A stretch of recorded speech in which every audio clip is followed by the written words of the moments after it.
ជាប្រភេទពូជតរេនខាងកពតណាហើយភ្ញៀវភាគច្រើនក៏ផ្សាយរឿងតរេនសបកពណ៌ខៀវគាត់ត្រូវការតរេនសបកពណ៌ដីមកចការលមុនចេញពណ៌ដីដល់ចការក្រោយនេះគឺសបកពណ៌ខៀវហើយបញ្ជាក់ណាបងប្អូនខៀវប៉ុន្តែកំពតហើយឆ្ងាញ់ដូចគ្នាបងប្អូនដូចឆ្នាំមុនអីបងប្អូនធ្លាប់ញ៉ាំខាឆ្នាំមុនគឺដើមដែលធ្លាប់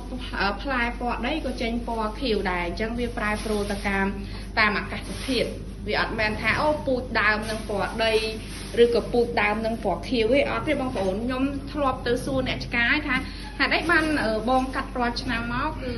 តរេនពណ៌ដីហើយឆ្នាំនេះហេតុអីបានកាត់តរេនពណ៌សបកខៀវគាត់ថាអត់ដឹងទេគាត់អត់បានបកស្រាយប្រាប់ឲ្យយើងទេបើគាត់អ្នកដាំគាត់ដឹងដែរនឹងអញ្ចឹងអត់មានចម្លើយសម្រាប់បងប្អូនត្រូវការតរេនសបកពណ៌ដីឬក៏ពណ៌ខៀវទេមានតែចម្លើយថាតរេនពណ៌ដីនិងពណ៌ខៀវគឺឆ្ងាញ់ដូចគ្នាហើយទឹកដីកពតដូចគ្នាឲ្យតែកាត់ចាស់ទឹកល្អបងប្អូនសាច់ឡើងលឿងល្មៀតបែកពណ៌ទឹកមាសស្អិតអតាត់អត់ជាប់ជើងថ្មិញផ្អែមក្រអូបឈ្ងុយដូចគ្នាចាអត់ប្រកាន់ខាពណ៌ដីឬក៏ខាពណ៌ខៀវទេចាហើយมันថងខាងsample ពត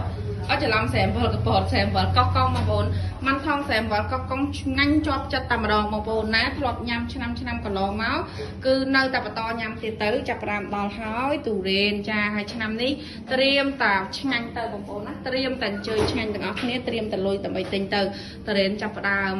ដល់ជាហោហាយហើយចាអរគុណបាយបាយ